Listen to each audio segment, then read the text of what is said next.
I'm here to give you some very bad news. It is news that you probably do not want to hear and you are not ready for. But a storm is coming in your country. And this is a storm that you may or may not be willing to accept.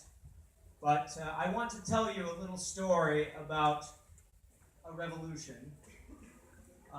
There was a country in Latin America, a very resource-rich country. A country that had mountains of wealth, mountains of economic activity, and it was considered the capital of Latin American economic growth. This country was becoming the Miami of South America. It had a future that nobody doubted in the 1960s. That country is now in shambles. That country is now a complete disaster. All of its potential destroyed. That country, of course, is Venezuela. Venezuela was a country of tremendous potential, just like Chile is today. At the top of its game, Venezuela had the possibility of becoming a leader in the global economy.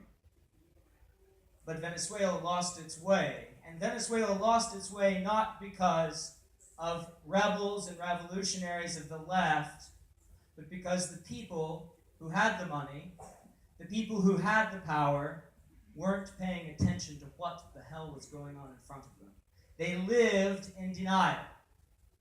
Chile lives in denial today. And there is one of two possibilities that will come to pass. There are two possible revolutions. One of those revolutions looks a lot like Hugo Chavez, and the other one looks a lot like Silicon Valley. But right now, we're not heading in the right direction.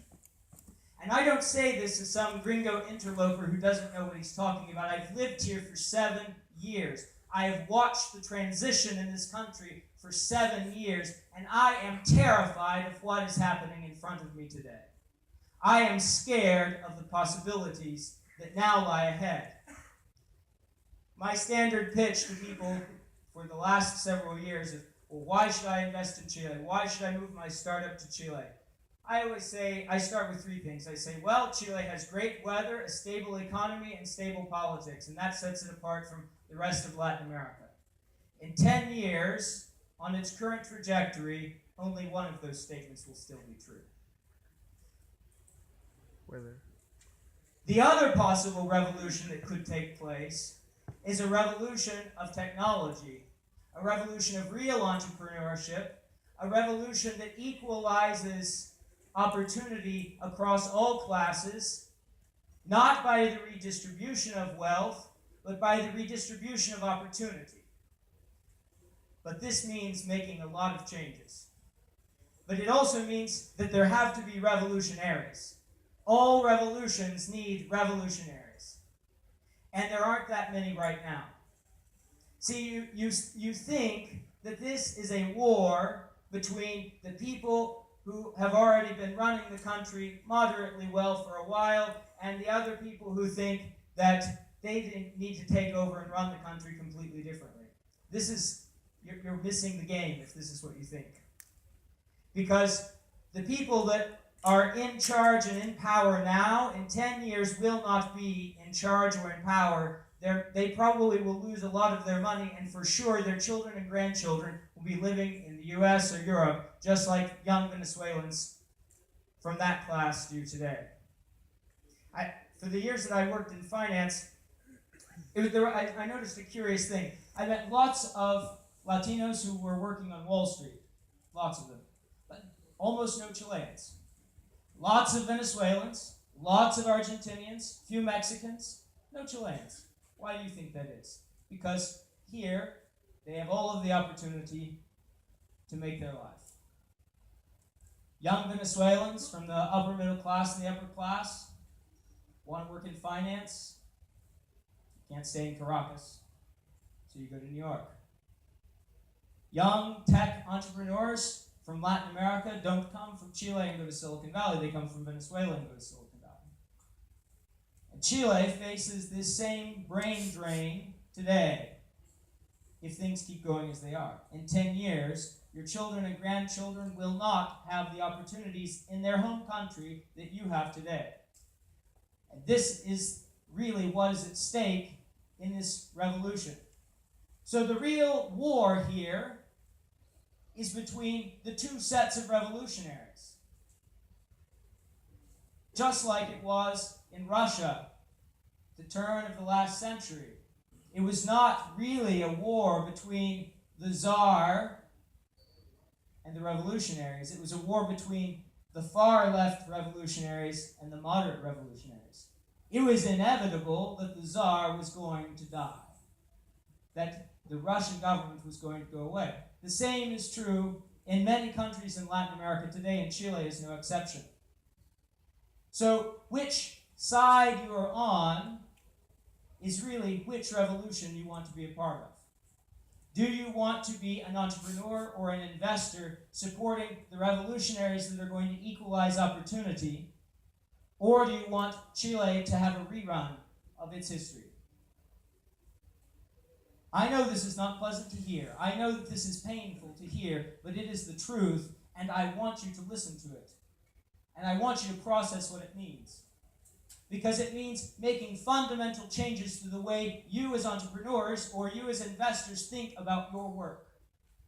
If you are doing this because you want to be on the cover of some magazine and be thought to be a special person, quit now and go home. If your goal is to raise some capital from an investor because you think then everything you dream of doing is going to be possible, if that's what you're aiming toward right now, quit and go home. You're wasting their money and your time. If you have a product and it's easier to build your product than it is to sell your product, you need to work on something harder. If you are not solving a difficult technical challenge, you might as well quit. Because all of those opportunities are already being eaten up. We live in a globalized world, and so that means that the easy problems, you have too much competition. If you have a marketing problem, what you really have is a product problem. You're selling the wrong shit. If you're an investor and you're not pouring lots of money into something that you're sure you're going to lose 90% of it, you're investing in the wrong things. You're not investing in the things that could actually grow the oak trees that drop the acorns that created Silicon Valley. How many of you know the name Steve Jobs? Okay? How many of you know the name Robert Noyce? Nobody. Steve Jobs would be nobody. You would not know the name Steve Jobs were it not for Robert Noyce. Robert Noyce was born in a small town in Iowa to a middle-class Protestant family. He studied physics, became interested in the conductivity of silicon, and at some point he moves to California. He takes a job working for a guy named William Shockley. How many of you have heard of William Shockley? If you don't know William Shockley, he also is key to all of the technology in your pocket that you're using right now. These little computers that you carry around with you, you can thank William Shockley. Because Robert Noyce founded Intel. Robert Noyce was the man who made Silicon Valley happen. But you don't know about Robert Noyce. You're trying to copy the outcome of 60 years of development. You're looking at the startup scene in California today and saying, oh, we have to be like them. But you've already lost the game. Because if you want to be like them, you need to rewind to the 1950s when the semiconductor was invented and perfected and commercialized by Robert Noyce. Robert Noyce was working away thanklessly with no money. He had a family, wife and kids. So we're not talking about an 18-year-old kid with nothing to lose. We're talking about a serious adult with everything to lose. And Robert Noyce led a team of engineers that created the commercializable semiconductor that gave birth to Silicon Valley. It cost a lot of money. Lots of big money that was almost sure to be lost. And most of the people investing in semiconductors lost all of their money.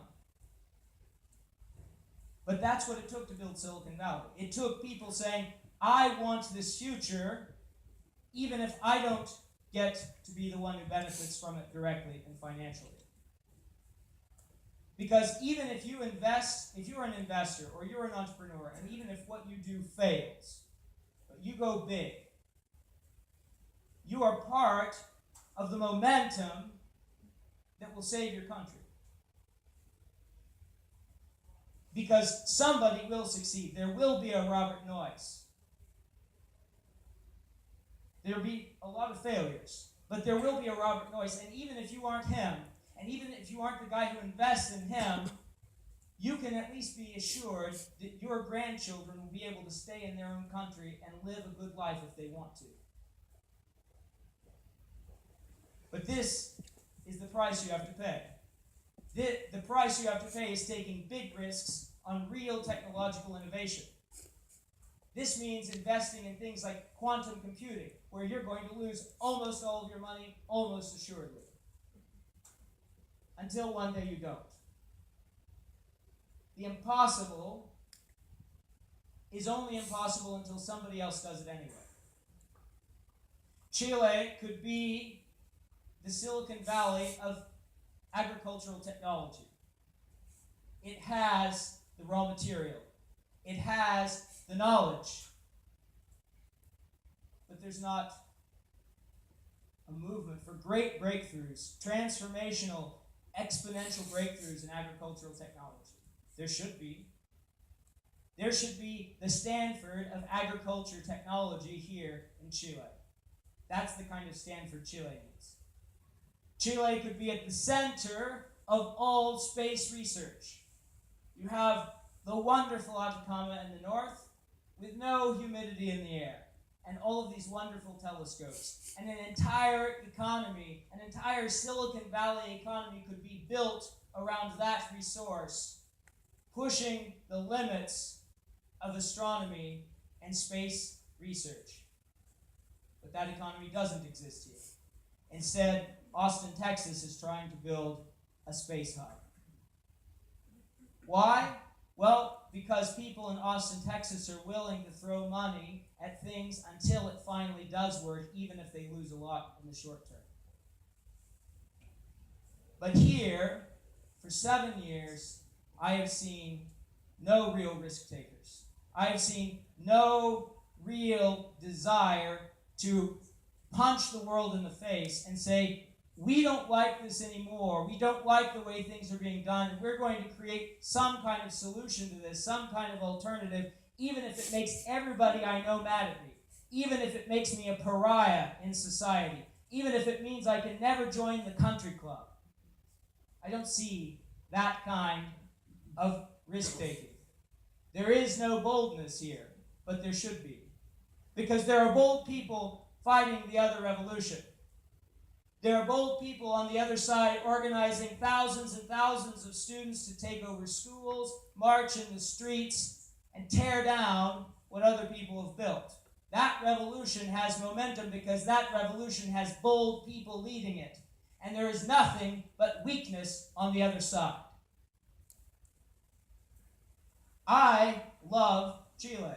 I love living here. I have built the entirety of my adult life in this country. And it would be a tragedy to me to see it destroyed because nobody is willing to take action. But there are many of you, most of you in this audience, whether you realize it or not, you have the ability to take that action. Whether as an entrepreneur, creating, do you realize the tremendous potential to create startups that give opportunity to people who don't have any opportunity? You know, things like Uber are creating a digital middle class. They're creating a connected middle class of people who engage in an economy where previously they were shut out. There is a wide ocean of opportunity for you as an entrepreneur and you as an investor to support that kind of technology. That will keep the other side of the revolution struggling. But you're not taking those opportunities. You're copying, you're mimicking, you're creating slight little iterations and side innovations. When Elon Musk started SpaceX, I happen to have been kind of privy to the story because one of my friends worked with Elon at PayPal back in the day. And when I first heard about SpaceX, I laughed. Everybody else laughed too. SpaceX's first launches were massive failures. Everybody thought SpaceX was doomed. And there were many points of failure that almost happened. Now everybody says Elon Musk is a hero. If we could all be like Elon Musk. But Elon Musk is willing to fail big. Not just fail a little where maybe nobody will hear about it. But if you launch a rocket into outer space and it blows up, everybody's going to hear about it. And he was willing to suffer that kind of risk. There's the word patience, which appears a lot in the Bible, is translated alternatively into English in some older translations as long-suffering. I rather like this translation, long-suffering. Because entrepreneurs are told they need to be persistent, they need to be patient, but I think long-suffering is a better word. If you want to be an entrepreneur, or if you want to be an investor, you have to suffer a long time. You have to suffer and suffer and suffer and suffer and suffer until you kind of forget that you're suffering. Until you say, well, there's nothing bad here, this is just normal life. And if you haven't suffered that much yet, you aren't really trying. You know, these graphs about the life cycle of the entrepreneur, I think it's more like shit, more shit, even more shit, gigantic pile of shit. I'm swimming in shit. That's more realistic. Because the bigger you get, the bigger your problems are. And the more people want to kill you. If you're not ready for that, you're going to give up, or you're going to take that first check somebody offers you and run away. Go buy your nice little vacation house, and that'd be the end. But nobody will remember you. You won't make any mark. You'll just have engaged in some commerce, taken a check, and then that's it. And that's not going to keep the other revolution from winning. So right now you have to ask yourself, where you're sitting today, what world do you want to live in 10 to 15 years? What world do you want your children and grandchildren to be living in? It's in your power to do something else about it. But waiting or thinking, well, we can fix things. You know, we'll the next election and then we'll fix some things. Don't believe it. Nothing is going to fix this but you in your daily life. Taking what seem to be pointless actions that don't lead to anything day after day after day, and you say, wow, when is this going to change? That's how you actually make the big impact. The truth is painful. Life is difficult. Life is a series of problems. This is a painful truth. You can complain about it. You can say it's these people's fault or those people's fault. The newspaper right now is full of this. Everybody no, it's their fault, their fault, their fault. But ultimately, if I want to know who's at fault for the way the world is, I have to look in the mirror at myself and say, have I done all that I could do? So I want to leave you with a few words from Shakespeare, from the play Julius Caesar. He said, and there's a conversation where after Caesar has been assassinated during the Roman Civil War, each side is kind of making their moves. And this wonderful, wonderful bit comes out. There is a tide in the affairs of men, which, taken at the flood, leads on to fortune. Omitted, the voyage all their life is bound in showers and in miseries. Right now, this is where Chile sits. I hope that you will join me in being on the positive side of the revolution that will transform this country into a land of opportunity, one where everybody has a chance and where nobody has a complaint about their situation in life, one where in 20, 30, 40 years, somebody isn't standing on a stage in another country talking about the Chile of great potential, but saying, no, Chile is still the example to look up to. Thank you.